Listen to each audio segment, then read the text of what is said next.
ओम नमः शिवाय गुरवे सच्चिदानंदमूर्तये निष्प्रपंचाय शांताय निरालंबाय तेजसे।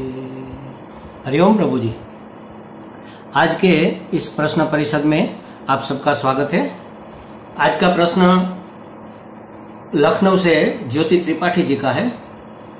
उसने पूछा है, व्यष्टि अहंकार और समष्टि अहंकार से क्या अभिप्राय है।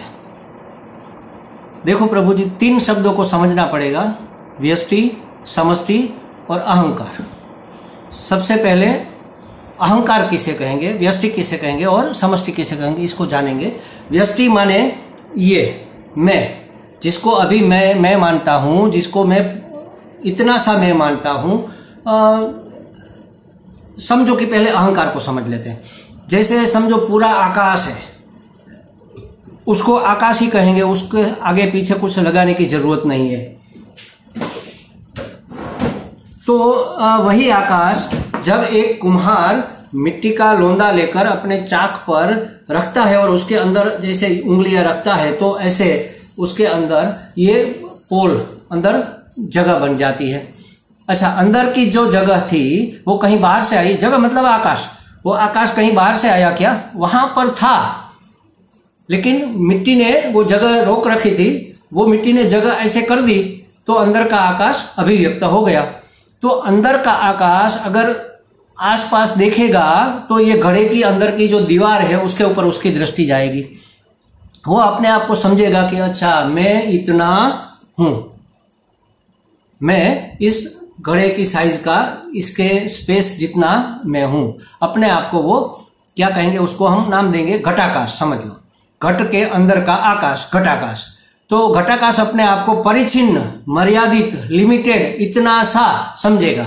और दूसरे किसी घड़े को अगर देखेगा, बड़ा घड़ा है, तो वो समझेगा ये तो हमसे बड़ा है। बस उसी तरह सर्वव्याप्त परम चैतन्य जब हमारे अंतःकरण में अभिव्यक्त होता है, और वो तो ज्ञान स्वरूप है, वो तो जानेगा ही, इधर उधर सब जानेगा कि अरे मैं इतना हूं, ये मैं हूं, ये मैं हूं। ये हो गया अहंकार। अपने आप को परिचिन्न मान लेना, अपने देहादि संघात जितना ही मान लेना। देहादि संघात का मतलब है देह, इंद्रियां और अंतःकरण, मन, बुद्धि, चित्त, अहंकार, इन सभी और प्राण, इन सभी को कहेंगे देहादि संघात। तो देहादि संघात जितना ही अपने आप को मान लेना, परिचिन्न, मर्यादित, लिमिटेड मान लेना, और इसी का नाम है अहंकार। और अहंकार का एक स्वामी अखंडानंद जी महाराज ने एक व्याख्या ऐसी की है, अहम करण अहंकार। अहम का जो, अहम मतलब परमात्मा, चैतन्य, परम चैतन्य, उसका जो करण है, उसका जो साधन है, अभिव्यक्त होने का जो साधन है, आगे पीछे कहीं आना जाना, क्रिया करना, जो भी, जिस किसी के लिए भी उसको एक साधन चाहिए, क्योंकि वो निर्गुण निराकार है, उसके कोई अवयव नहीं है, वो न चल सकता है, न फिर सकता है, न आ सकता है, न जा सकता है, सर्वव्याप्त है, कहां जाएगा। और सर्वज्ञ मतलब ज्ञान स्वरूप है, क्या जानेगा। और नित्य है, क्या प्राप्त करना चाहिए उसको, वो तो है ही। तो उसने जब जाना कि मैं इतना हूं, तो अभी अपने को अभिव्यक्त करने के लिए जिस करण का उसने उपयोग किया उसको कहेंगे अहंकार। इस देहादि संघात का उसने उपयोग किया। देहादि संघात को मैं मानना, और इस मैं को मैं मानकर अपने आप को परिचिन्न मानना, अपूर्ण मानना, अपूर्ण मानकर पूर्ण होने के प्रयत्न करना, और प्रयत्न मैं कर रहा हूं ऐसा कर्तृत्वाभिमान करना, फिर भोक्तृत्वाभिमान करना, इनको कहते हैं जीव, जीवात्मा या अहंकार। तो ये व्यष्टि में जो हम अपनापन मान लेते हैं, मैं पना कर लेते हैं, उसको कहते हैं अहंकार। इसी अहंकार, एक व्यष्टि अहंकार, दूसरे में दूसरा व्यष्टि अहंकार, तीसरा व्यष्टि अहंकार, मतलब अहम तो एक ही है, लेकिन हर एक ने अपना अपना अहंकार। एक छोटा घड़ा है तो अपने आप को छोटा मानेगा, बड़ा घड़ा है तो अपने आप को बड़ा मानेगा, एक अपने आप को विद्वान मानेगा, एक अपने आप को मूर्ख मानेगा, एक अपने आप को स्त्री मानेगा, एक अपने आप को पुरुष मानेगा, एक अपने स्वयं को धनवान समझेगा, कोई अपने आप को तवंगर, गरीब समझेगा। तो अपनी अपनी मान्यता के अनुसार अपने अपने व्यष्टि अहंकार हमने डेवलप किए हुए हैं। तो ये एक व्यष्टि, दूसरी व्यष्टि, सब व्यष्टि मिल मिलकर, जैसे एक पेड़ है, दूसरा पेड़ है, तीसरा पेड़ है, पूरे पेड़ का झुंड लगा हुआ है, तो उसको कहेंगे वन। उसी तरह एक व्यष्टि सभी व्यष्टि, सभी पदार्थ में उसका अपना लिमिटेशन है। जैसे समझो ये घड़ा है तो घड़े का भी एक अपना लिमिटेशन है, ये रुमाल है तो रुमाल भी इतना सा है, ऐसा ही है, ये उसका अपना लिमिटेशन है। सब लिमिटेड पदार्थ, पद के अर्थ, हर एक व्यष्टि साथ में जब उसको देखेंगे तो उसको कहेंगे समष्टि अहंकार। जैसे हमारा व्यष्टि अहंकार होता है वैसे एक समष्टि, सबके अहंकार मिलकर जो जुड़कर जो जत्था बनता है उसको कहेंगे समष्टि अहंकार। फर्क क्या है? व्यष्टि अहंकार जीवात्मा है और समष्टि अहंकार को ईश्वर कहते हैं। क्यों? क्योंकि सब का अहंकार है, सब है तो सब जानता है, सर्वशक्तिमान है, सर्वव्याप्त है, सर्वज्ञ है।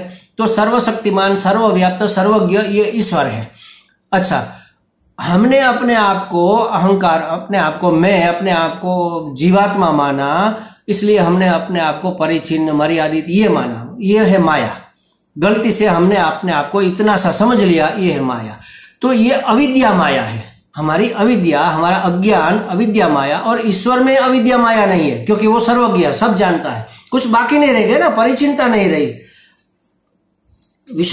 विराट हो गया, तो वो विद्या माया है।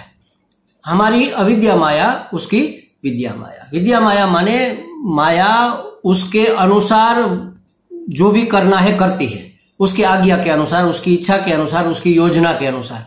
और हमारे यहां हम माया के अनुसार करते हैं, माया की इच्छा के अनुसार। मतलब हम माया पराधीन है और वो माया स्वाधीन है। ये हुआ व्यष्टि अहंकार और वो हुआ समष्टि अहंकार। अच्छा, अब इसको जानकर क्या करेंगे? इसका जानना इसलिए भी जरूरी है, अगर हमें अहंकार को मिटाना, अगर हमें परम को प्राप्त होना है, पूर्णता को प्राप्त होना है, तो अपने व्यष्टित्व से हमें मुक्त होना पड़ेगा।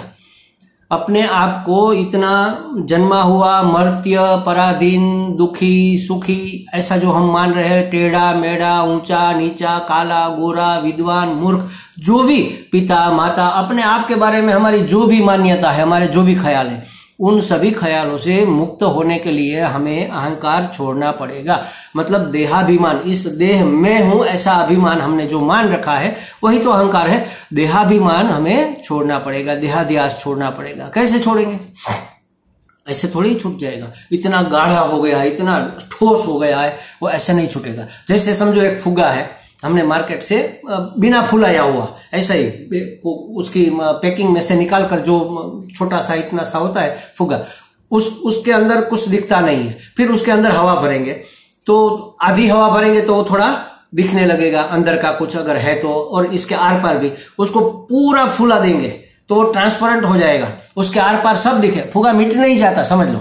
लेकिन वो इतना ट्रांसपेरेंट हो गया, पारदर्शक हो गया, उतना सूक्ष्म हो गया, जितना सूक्ष्म हुआ उतना शुद्ध हुआ।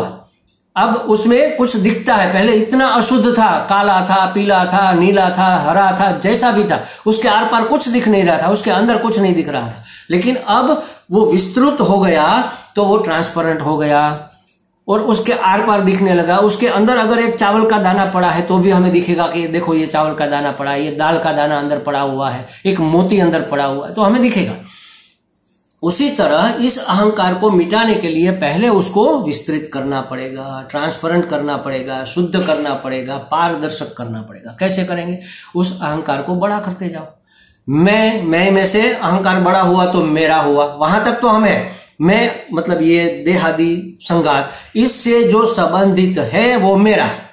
जैसे इसका कमाया हुआ धन मेरा, इसकी प्रॉपर्टी मेरी, इसके पति पत्नी पुत्र परिवार बंधु संबंधी मित्र मेरे, मेरा घर मेरा, राज्य मेरा, देश मेरा, पृथ्वी मेरे, सब मेरा।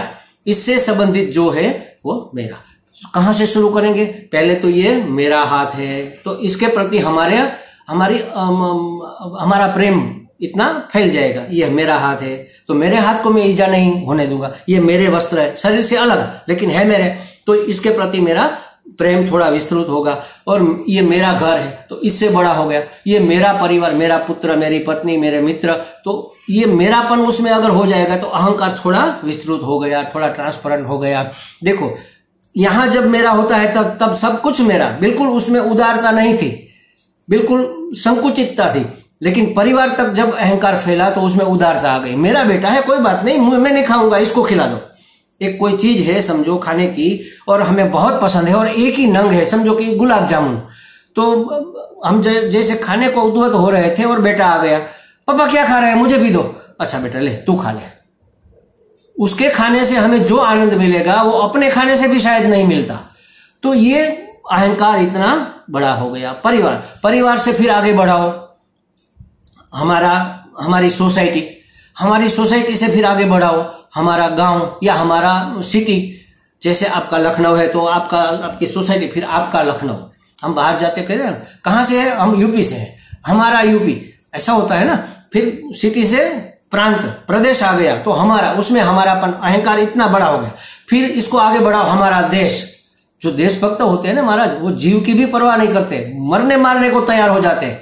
ये है मेरापन, ये है अहंकार की विस्तृति। उसमें इतना अहंकार हो जाता है, ये मेरा देश है, ये मेरा होना चाहिए। मैं ये नहीं कहता, नहीं, बिल्कुल होना चाहिए। जिस किसी में भी सब कुछ मेरा है। फिर पता चलेगा कि सब कुछ मैं ही हूं, इसलिए मुझे प्रिय लगता। फिर इससे आगे बढ़ेंगे। अगर आप चंद्र पर जाओगे तो फिर क्या कहोगे, वहां 2 लोग गए, आप चंद्र पर जो गए थे उन्होंने अगर बातचीत की होगी तो क्या कहा होगा, देखो अपनी पृथ्वी कितनी सुंदर लग रही, अपनी हो गया पृथ्वी, अपनी पूरी पृथ्वी। उसमें अफ्रीका है, अमेरिका है, काले है, गोरे है, आतंकवादी भी उसी में है ना, लेकिन पूरे अपने हो गए। देखो, जिसको हम नफरत करते थे, मारने को तो एक क्षण भी उसको सहन नहीं कर पाते, सब मेरे हो गए। क्यों? दृष्टि विशाल हो गई, इतना बड़ा अहंकार अपना बड़ा होता गया। समष्टि अहंकार जब हो जाएगा तो सब कुछ, तब आप ईश्वर हो जाओगे।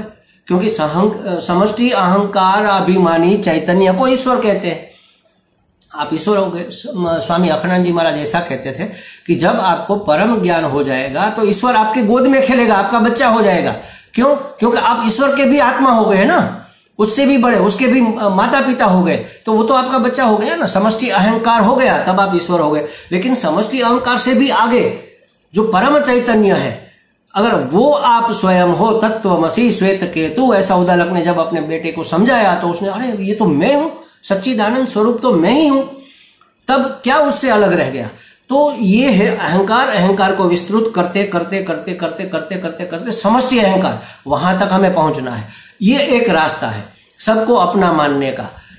तो ये अगर हम अपना नहीं मान सकते तो इसलिए शास्त्र ने अलग अलग अनेक उपाय बताए हैं। ऐसा समझो कि भगवान ने ही सब रूप लिए हुए, तो इस रूप में भगवान है, भगवान ही इस रूप में है, भगवान ही गधे के रूप में है, भगवान ही घोड़े के रूप में है, भगवान ही कुत्ते के रूप में है। इसीलिए तो हमारे भक्त, जो कुत्ता रोटी लेकर भागता है उसके पीछे दौड़ते घी लेकर, लो महाराज आप जरा चुपड़ लो इसको, आप ये कोरी कोरी रोटी आपके कंठ में खलेगी, ये यहाँ अटकेगी। तो क्यों? क्योंकि वो उसको भगवान मानता है। यहाँ हमारे कच्छ में एक मैकरण दादा करके हो गए भक्त थे, वो गए थे गंगा जी से जल लेने के लिए, चढ़ाने के लिए। वो जो कावड़िया निकलते हैं ना, वो लेकर आ रहे थे। रण में एक गधा पड़ा था, प्यास से मर रहा था, सब लोग पूरे संघ साथ में था। मैकरण दादा ने सोचा अरे ये तो मर जाएगा, वो गंगा जल उसको पिला दिया। सब ने उसको डांटा, करे कहां से आप गंगा जल लेकर कितनी मेहनत से लाए थे, और गधे को पिला दिया। उसने कहा मेरे तो यही शिव जी समझ लो, क्योंकि उसको उसमें शिव जी दिखे। तो अपना अहंकार विस्तृत करते करते अगर नहीं कर सकते तो सब में परमात्मा दर्शन करो, ईश्वर की योजना समझो, ईश्वर की आज्ञा समझो। ऐसा जानकर धीरे धीरे अपना अहंकार सीधा मिटेगा नहीं, पहले बड़ा होगा, ट्रांसपेरेंट होगा, शुद्ध होगा, पवित्र होगा। अपना अहंकार हमें सात्विक बनाते रहना है, मिटाना नहीं है। मिटना तो शुरू में होगा ही नहीं, हमें सात्विक बनाना है। राजसिक है या तामसिक है उसको सात्विक बनाना है, परिच्छिन्न है उसको विस्तृत बनाना है। और ऐसा करते करते एक दिन अंत में अहंकार गिर जाएगा और आप जान जाओगे कि सोहम, वही मैं हूं।